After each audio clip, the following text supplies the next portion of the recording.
In this video, we are going to be rescuing this Yokomo RC rear-wheel drive drift car. If you're new to the channel, welcome. My name is Troy and this is Roadside RC. You'll tend to find me crawling and bashing and drifting and racing, plus doing product review videos and how-tos. And this is not the first time we have had someone else's vehicle on the workbench. The story behind this car right here, a younger member of our local drift community who has really been trying to get in and drift with us, bought this Yokomo kit, initially had some, I'm going to definitely say some subpar electronics on it, and really struggled to ever get it to really run right. Finally, what we've done, we got some different ESC on it here, we got a servo coming, looks like we got a Futaba YD-450 gyro down here, so we're starting to get some components here that we can really work with, but really had trouble, getting wires soldered up, getting things plugged in, getting everything going. So what I'm going to be working on first is, of course, I got to get this thing to where it just moves, right? Does it drive? Get it to drive. And then we're going to go through a whole process of tuning it, maybe checking out to see if we need to put any different parts on it, and we'll go from there. So first step is clearly we are missing a servo here. So we need a servo. We need to get and make sure that we can connect the gyro in with this RC4GS. We do have a servo provided, so we need to make sure that we can get all this stuff to work together. That's where I'm going to start. They provided us here with this Reefs RC. This is the 299 LP.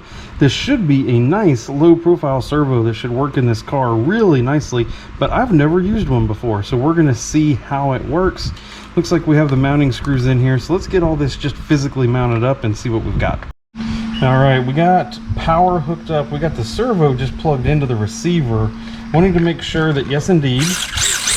So that makes the throttle go, but we have no reverse, which reverse is nice. So we're gonna have to figure out if that's just a calibration issue or if they actually have it in like a race mode. I have the servo just plugged directly into the receiver channel 1, and that does work, so that's a good sign. This is the radio link. This is the RC4GS controller. Sometimes those actually has a gyro in it, so I wanted to make sure that that wasn't doing anything. And so as I work around here, it does not appear that that gyro, the receiver gyro, is working, which is good because we don't want it to. We want to be able to use the Futaba gyro instead. So now I'm going to plug everything in through the Futaba gyro. Make sure this is centered on the controller before we hook up the servo horn and try to center the steer. All right, I got the servo horn, everything installed. It's close to straight. It's not really straight, but it's close to straight. So I'm going to adjust this turnbuckle right here in order to get the wheel straight. It should only take a few turns, and you can see those wheels are already coming back around much straighter than they were before. I'd like to do that instead of actually doing it in the controller, because sometimes, depending on the gyro you run, they don't like to have an offset in the controller itself, and so we're doing it right here, and then that way everything's still zeroed out. The other thing we notice is immediately the gyro is actually in reverse. All right, so when I pull the rear end towards me away from the camera, this should tilt this direction. Instead it does not. So fortunately there is a switch right here on the gyro where we can actually just quickly flip it and reverse the gyro itself. Dude, check out this Reef servo. That might be the fastest servo I've ever messed with. After a quick calibration of the throttle to the ESC again, still don't have reverse, but all of a sudden it feels like I have a lot more acceleration, so that's a good thing. But I don't have the manual with it, so I had to download the manual for the ESC online, and I'm going to just use the Hobbywing program card to go through the different programmable options here so that we can actually do a couple things like turning on reverse, because reverse is nice. So I will do the forward reverse and with a brake in the middle. The other thing I noticed is it has drag brake from the factory on at 10%. That is not a setting that I normally like, so I'll put that back down to 0. We will also probably, the start mode punch is from the factory set at level 7 out of 9. I'll probably bring that down a little bit also. Max brake force, max reversing force, initial brake force, neutral range, all these other things probably don't really matter. Probably not going to need to use those. So it's just those couple things that we're going to change. Everything's plugged in and it actually looks like it's gonna work. So car's down on the ground. We're gonna do my typical test routine with one of these cars, which is a circle, figure eight, and then the big C to test and see just how does it work.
Now I'm going to be honest, this just drove much better than I expected it would, and so we are much closer to being done with this than I thought. We just got the gyro set up with the controller, did a couple tweaks to the suspension here. You can actually see how that rear tire and this rear tire are not being used the same. So let's get I'm going to get the camber gauge out and make sure that those are the same. Got the ESC programmed. We're going to tidy up a little bit more of this wiring just to make sure everything's clean and doesn't get caught on anything. Just confirming here what I found. So rear shocks were actually set at different preloads, left versus right, which is not awesome. So we got those set at a nice ride height with a little bit of weight with the battery in and everything. Got that set up. Right side was at basically 0 to 1 degree camber, left side was at 5 degrees of camber. So got the camber gauge out, got all that squared out so that it's all the same now. Same with the front, made sure everything that was square there. We're going to be working on actually getting the body mounted because that's something that has never been done. It looks like we got some magnets here on the underside, but we need magnet holders. You know, when I look at it versus this rear diffuser. We might have to lose this rear diffuser in order for the body to fit appropriately. Plus, front body mounts clearly too tall at this moment. Fortunately, I have actually designed my own 3D printed magnetic body mounts, and so we're going to be able to just use those and bolt those on front and rear here in order to get this body mounted up without having to put any holes in that beautiful body. If you are interested in my design, you are welcome to find it on printables. I will have a link down below in the video description straight to it so that you can download it and print it yourself. Nothing ever goes quite exactly to plan, does it? If I had used my 3D printed mount as initially designed, the magnets for the rear of the body here would have been right up here under these stickers. It would have been really obvious. You would have seen the tape, you would have seen the magnets. It would have been ugly. What I did instead was cut my mount in half and turn it 90 degrees so that instead of connecting between the two shock towers here like it normally does, they actually stick back. That'll move them behind that rear window. I just drilled a new hole and put it here in the rear shock tower where the normal mounts would go. You also notice that I biased them in, and that's because of the shape of that rear window and how it curves down. I needed to get it inside, but then we'll have magnets here that we can attach, and then we can attach magnets on the underside, and it'll still all work like a champ. This is starting to really look good now. I mean, look at that. It just looks sharp. I am loving the look of this Mustang body on here. It really is a nice choice. Now, next thing that we need to tackle is interference. So there's not a lot, but when you go to full lock, it just barely rubs. It just barely rubs and stops that tire. Boop. on both sides. And so I'm going to look and see if there's anything. I've had to do this on multiple vehicles where I have to just clearance these edges just a small amount just to let that wheel not touch. You will find on any kind of free spinning wheel like this, even the slightest touch can really just throw off the handling of the car. So we're going to work on that next. Just marking basically where it touches and then coming in with a file and just removing a very small amount of material, because it's not touching by a lot here. I mean, we're talking 0.5 millimeter or less clearance will get us everything that we need. And just so that you can hopefully see this here, I just flattened this upper turnbuckle a small amount, and on this lower turnbuckle right up here above the gesture knuckle, this whole area, I just brought it in almost equal to where the outside of this plastic turnbuckle is down here on the bottom. And that way when this tire is in your full in drift, you have a lot more angle here before it actually starts to contact. And in fact, I mean, it's not even conducting at all anymore. We got nice and free rolling. So now when you do happen to hit this and you're trying to save it from spinning out, this wheel's not going to lock up and it's going to have good control ability.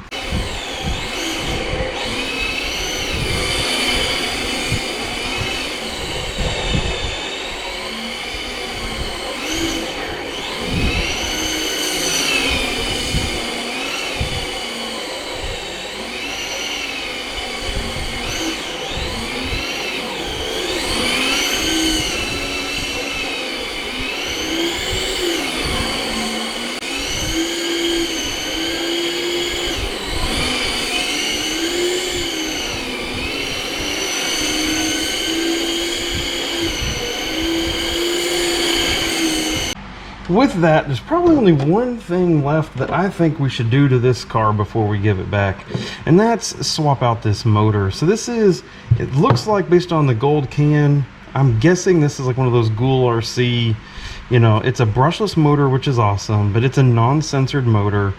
And I'm really surprised, even in the span of just my garage, how much throttle I'm having to use. And, you know, we know long-term censored motor, censored brushless will be better in the long run. And so I actually happen to have this 13.5 turn brushless censored motor from Sky RC. I can provide a link to it down below in the description. I did a whole video on 13.5 turn versus 10.5 turn. And, you know, pros and cons of using each. I'll leave a link to that video down in the description below. But swapping this one over is going to be a great upgrade compared to this Ghoul RC. It will even be able to use the censored feature from the Hobbywing XR10 ESC, which would be a benefit for everybody here.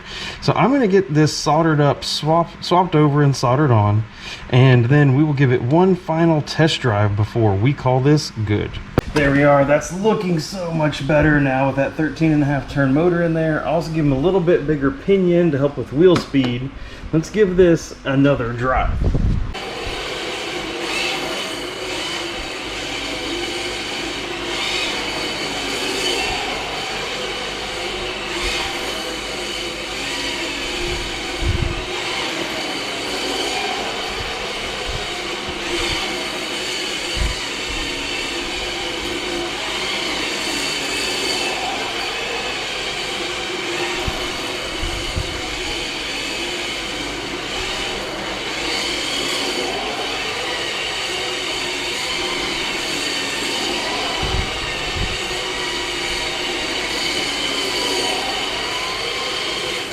Oh, that was a lot better right there. That was a lot better. You could tell the gearing plus that better motor in there. We were using the motor more in its more appropriate RPM band compared to like being at 3/4 throttle plus, even for such a small area as my garage here. So he's set up much better now to go to something like a full-size track.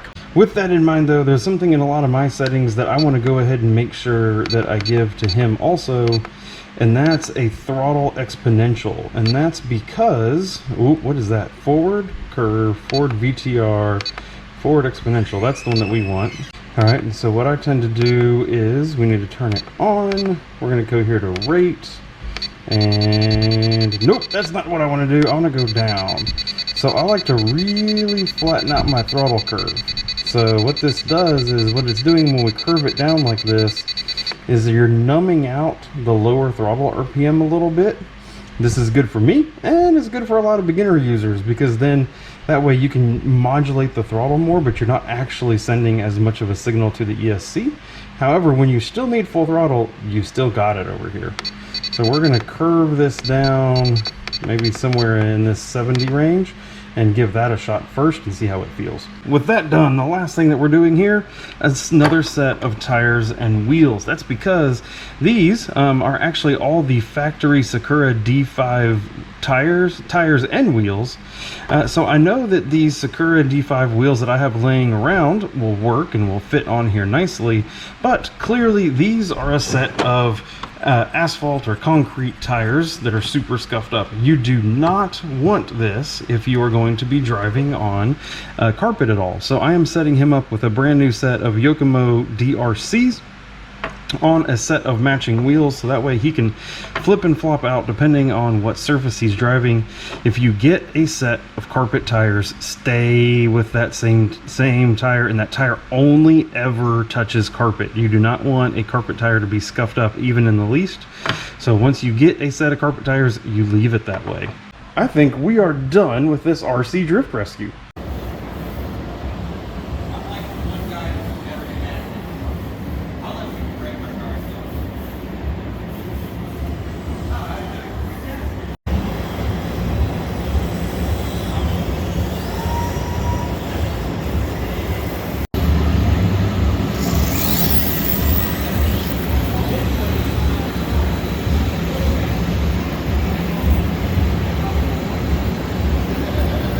So tell me, what do you think? I mean, I actually kind of really enjoy these RC drift rescues. I think it's kind of fun to be able to take someone's car and really help it get to that next level.